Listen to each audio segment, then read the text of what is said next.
Artemis 2 মিশনের 4 নভোচারী প্রায় 10 দিনের মহাকাশ যাত্রা শেষে অবশেষে পৃথিবীতে নিরাপদে ফিরে এসেছে। আর এই প্রত্যাবর্তনের মধ্য দিয়েই অর্ধ শতাব্দীর বেশি সময় পর মানুষের চাঁদে যাওয়ার ইতিহাসে যোগ হলো নতুন অধ্যায়।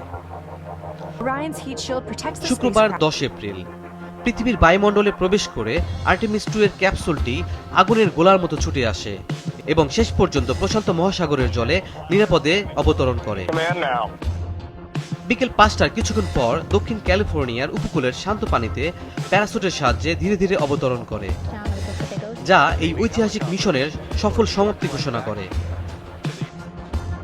এই অভিযানে নভোচারীরা মোট 6,94,392 মাইল বা 11,17,000 কিলোমিটার পথ অতিক্রম করে পৃথিবীকে 2 বার প্রদক্ষিণ করে এবং প্রায় 2,52,000 মাইল দূরত্বে গিয়ে চাঁদের খুব কাছ দিয়ে ফ্লাইবাই সম্পন্ন করে। এই মিশন ছিল আর্টেমিস প্রোগ্রামের প্রথম মানববাহী পরীক্ষামূলক উড্ডয়ন, যার লক্ষ্য 2028 সাল থেকে আবার মানুষের চাঁদে অবতরণ নিশ্চিত করা। পৃথিবীতে ফেরার এই যাত্রা ছিল অত্যন্ত কঠিন একটি পরীক্ষা, বিশেষ করে লকহিড মার্টিনের তৈরি ওরিয়ন মহাকাশযানের জন্য, কারণ এটিকে প্রমাণ করতে হয়েছে যে এটি চাঁদ থেকে ফেরার সময় সৃষ্ট ভয়ঙ্কর চাপ ও তাপ সহ্য করতে পারে।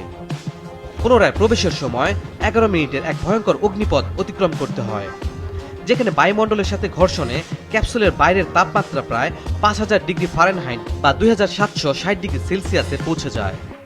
সবচেয়ে সংকটময় মুহূর্ত আসে তখন, যখন তীব্র তাপ ও বায়ুচাপের ফলে ক্যাপসুলের চারপাশে লাল গরম প্লাজমার স্তর তৈরি হয় এবং কয়েক মিনিটের জন্য নভোচারীদের সাথে সমস্ত রেডিও যোগাযোগ বিচ্ছিন্ন হয়ে যায়।